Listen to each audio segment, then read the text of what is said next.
घेतली काय हो? नाही ना? काय तरी चालताना नीट घेतली? मला चालता येत नाही आणि काय ते शब्द टाकला आणि ते पण येत नाही.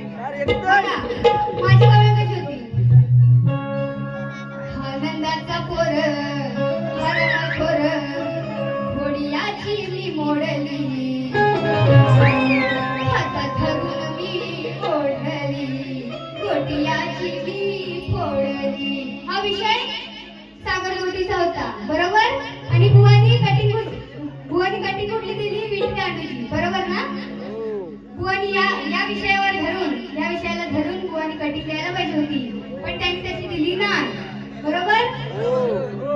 बुवांची कटिंग अनयाची राधा नको लागू सनादा हरिण पहिल्याच भेटीत रचनाने मला चेंडू पळीत तांडू बघ तुझ्या घालतोय गल्लीत. बुवाची कटिंग कशी काय गल्लीत विषय सुटला आणि बुवा कटिंग कुठली देत आहे, बरोबर ना? तर बुवानी गवळण घेतली.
बघा, या कानाला दही दूध आम्ही देत नसायचो म्हणून या कानाची फार जळायची, म्हणून या बुवांनी हा विषय लावला.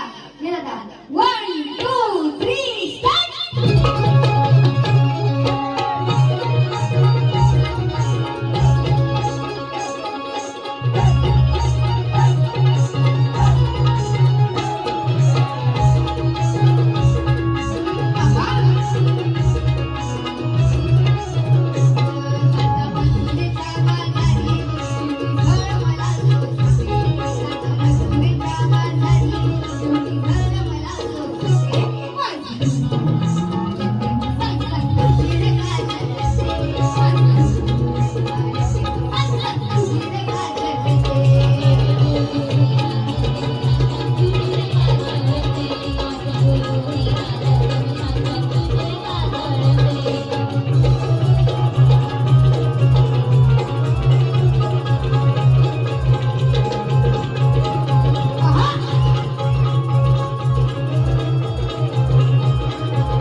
लक्ष असू द्या,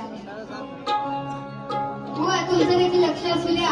आणि तुम्ही आता हातात घ्या तुमचा पेन, बरोबर ना? हातात घ्या तुमचा पेन. हो ना, तुझं मी माझं लगीन ग, तुझं माझं मी बघीन ग. अहो कोणत्या गुरुचा चेला कसरणात आला, अरे दिवसान कुणी तयार केला. डाव किती तू टाकलं तरी तुला सुटल का कोळा, याचा विचार मनात भरतोडा.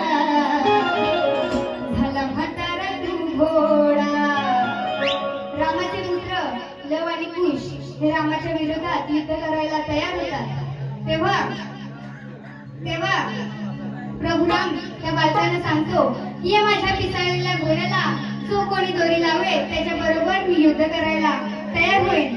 तेव्हा रामाने पाठवलेल्या त्या अश्वत्थामा घोड्याला लवकुशचे गुरु वरिष्ठ स्वामी काय सांगतो ते ऐका.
तोपर्यंत मी हा विषय सोडत नाही. बोलून गेले ना बरोबर.